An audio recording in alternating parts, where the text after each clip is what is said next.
Hello, Nigerians. I'm glad to have you on this special segment of Jay's Villa. Peter Obi, the former governor of Anambra State, is a figure who will not cease to inspire us with his passion for education. If I may use the word, Peter Obi is so fixated and intoxicated with education that he devotes 100% effort to promote education in Nigeria.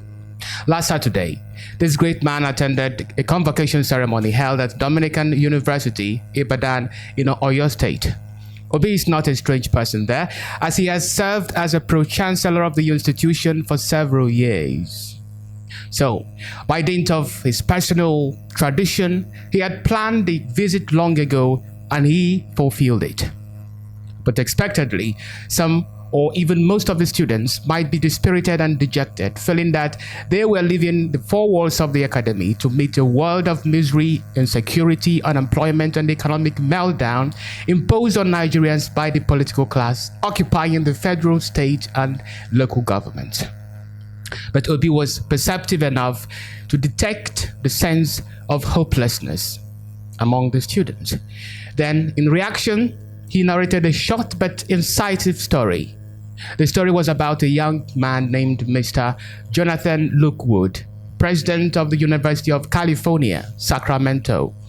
Peter Obi, who had encountered Mr. Wood earlier that last week, said that the latter's journey was a remarkable testament to the determination against all odds. Mr. Wood was born into adversity. He faced unimaginable challenges, including having his mother imprisoned, being adopted, and being suspended from school 42 times for truancy. Very sad indeed. Despite these setbacks, Mr. Wood refused to let his circumstances define him. Indeed, he surged tenaciously, rising above his struggles to become the youngest president of an American university. That was nothing but mind-boggling. Story very good indeed. Bear in mind that Peter Obi's own life, from scratch till date, is one of mystery, fascination, and supernatural existence. Obi is already an inspiration to young Nigerians. Now imagine a human inspiration in the person of Peter Obi utters a word of inspiration or tells an inspiring story. Imagine that powerful effect that story will exert upon young Nigerians who are already marveled by Peter Obi's life of service and resilience. This was how the graduating students of the Dominican University felt when they listened to Peter Obi speak. I'll tell a story. And then Obi summed up his speech with a powerful question. What makes a great man? A great man is known by his success. But what makes a successful man? Peter Obi answers that question by declaring that his success is not measured by what one takes from society, but what one contributes to it. This single statement should be considered the most powerful in Obi's speech.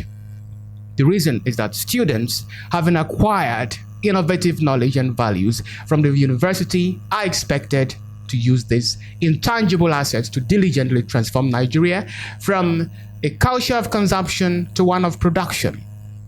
Meanwhile, Peter Obi did not just inspire the school with words, but also with action.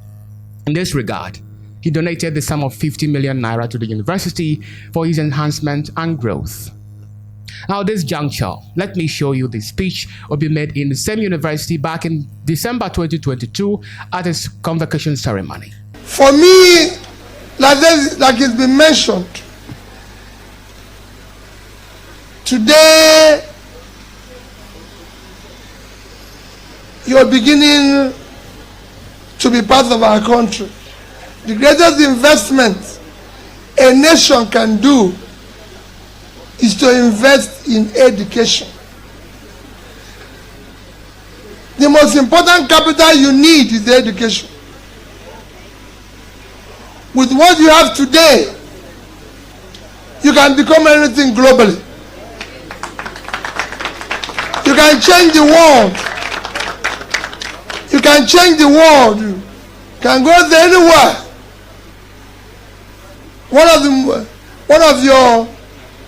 Those people that are making this university great is a senior advocate here. If I use him for example, He lives globally. He practices law in Nigeria. He lives in Canada and everything. With what you have today, always remember that some of us were once like you. With education, you can go anywhere. So I congratulate you, urge you to be a good ambassador of Dominican University and of Nigeria. You have no other country. You have no other country except this one. Anywhere you live in the world, you know how they refer you. If they say Nigerian American, that's what they call black American. They will tell you Nigerian American, or it's Nigerian, but the British person. They must say where you're coming from before they add a new place where you're living. I've lived in the UK. I've associated with the best here in the UK. And it's a degree like this that you earn that I used to go all over the world. But one thing I found out, that everywhere they want to say who is Peter Obi, they say it's Nigerian residing in the UK. They never say the UK residing in the UK. They must say the country where I'm coming from. So you can help us to build that country. You can help us to make it work. All right. On a comedic and but interesting note, a video circulating on the internet shows a crowd of angry-looking young people hauling plastic chairs at moving flashy cars believed to be occupied by politicians. The incident reportedly happened at a funeral service in Kenya, where frustrated poor citizens were angered by the extravagant display of wealth by these politicians. Just a moment later, violence erupted and luxurious SUVs became targets. Now, this event could be described as a mini revolt.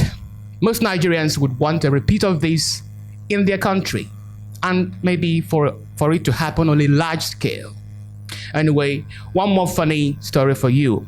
A second rowdy session erupted in a market in a Delta state between a market woman and a pastor.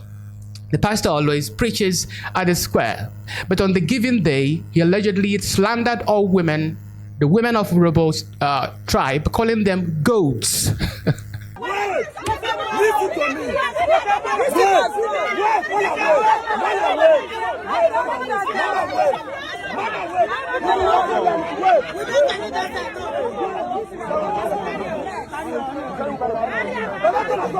Now one pastor when he call you, he dey preach everything. Now cause all the marketing, all the Urobo women say they be goats. Now make us go gather for here so. Who be including mama say na goats. Say all the Urobo women are goats. Now we go say every other year. You know they say all the kids and every year. All of them like the pastor for that matter. They hide the pastor for there so that nobody will see where the pastor dey. So all of us are there. We don't know. Now make us gather for here so.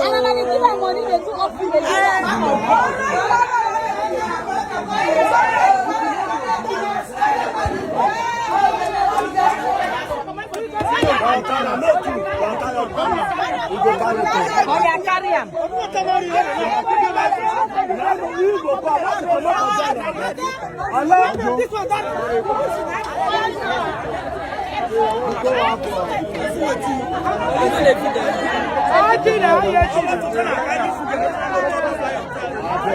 He can't walk past of when he go a market, he go the cost to do.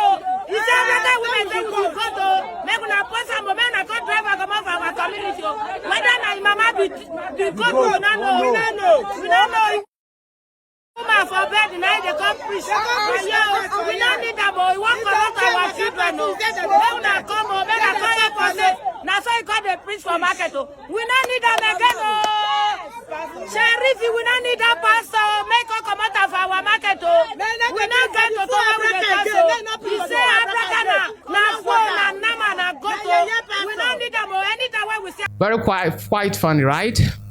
When I look at this video, I can only say, do not underestimate the power of women when they unite against you.